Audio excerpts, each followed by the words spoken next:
Oversight. Great to have you back on, Congressman.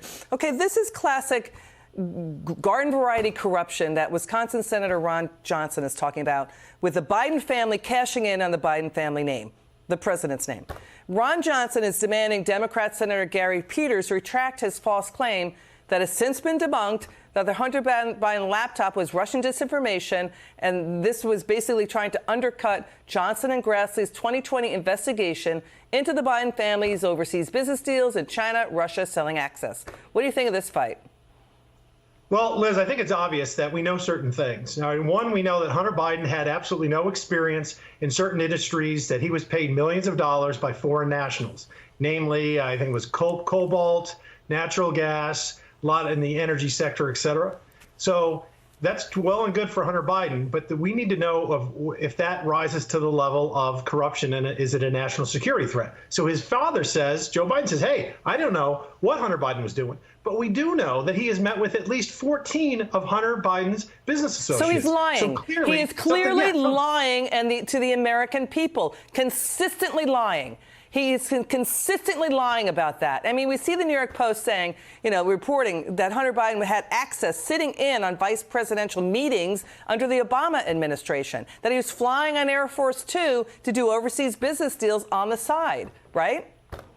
Well, we know that in 2019, Joe Biden said that he had no idea about his son's business dealings. But we also know, unfortunately for Joe Biden, that in 2014, he met with Miguel Velasco and Miguel Magnani, who were two of Hunter's Mexican business associates. Yeah. And then via emails, we also know that Hunter introduced and set up a conference call with Carlos Slim, the Mexican billionaire, and Joe Biden. So that's also, that belies what Joe Biden is claiming. And furthermore, he had a business dinner with a bunch of Hunter's associates from Kazakhstan, Russia, and Ukraine at Cafe Milano in April of 2015. So clearly Joe Biden's not telling the truth. So we have the NBC, the Washington Post, CNN, the New York Times have since, after the fact, validated the Hunter Biden laptop. Let's watch the fireworks of what happened in the Senate. Watch this. Mr. Chairman, do you want to retract that false allegation now? Now that we know that the Hunter Biden laptop is accurate, that there has not been one scintilla of information provided in Senator Grassley's and my report that has ever been refuted. It was 100% accurate.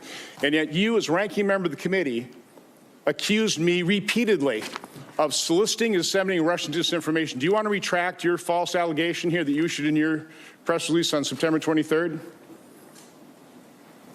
No, let's just focus on what we're trying to. Okay, clearly, Peters is dodging that.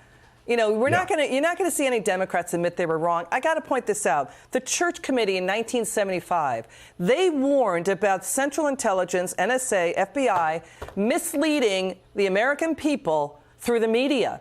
And that's what has been happening since 2016, maybe even earlier. The media is being misled. The voters being misled. And that's what's happening for people who want to stay in power. And the voters see it, and they're sick and tired of it. And now you've got the New York Magazine, Andrew Rice, New York Magazine, saying there may be another Hunter Biden laptop. Oh my goodness. Well, one Hunter Biden is enough. But what we're doing on the Oversight Committee, Liz, is Ranking Member Comer has filed H.R. 1243, which is a resolution of inquiry, and we're going to mark it up next week. Now, there's more Democrats and Republicans on the committee, so we know it's not going to go anywhere. But we are starting the conversation in the discourse now. So when we do take over come January, there will be a reckoning, there will be hearings, and truth and justice need to prevail. Yeah, but people have been, I don't mean to put you on the spot, Congressman. I admire you, appreciate you coming on. People say that Republicans need to grow a spine and stand up to this.